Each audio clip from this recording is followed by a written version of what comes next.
Kabayan, pag nag-abroad ka, sasampalin ka ng hirap ng buhay na akala mo dati pa chill-chill lang. Marirealize mo na yung salitang hindi pinupulot ang pera na dati naririnig mo lang sa mga magulang mo.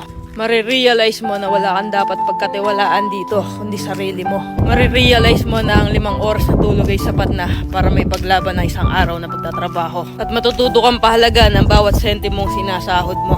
Matututo kang magtiis at magpasensya kahit minsan ikaw ang nasa tama. Matututo kang maging independent o mag-isa dahil wala ka namang aasahan dito kundi sarili mo lang. Matututo ka rin ditong lumaban kahit ayaw mo na at hindi mo na kaya pero wala ka pa rin choice. Wala kang choice kundi kayanin na lang. Marirealize mo na hindi pala totoo yung sinasabi nila na masarap ang buhay dito sa abroad. Kasi pag nandito ka na, masasabi mo na lang talaga sa sarili mo na ang hirap pala. At totoo din yung sinasabi nilang lahat na nasa abroad ang pera pero wala dito ang saya. Kaya sa mga nagbabalak mag-abroad dyan, patibayan ng loob dito at bawal ang mahina, bawal ang sumuko. Kasi dito mo mararanasan ang realidad ng buhay.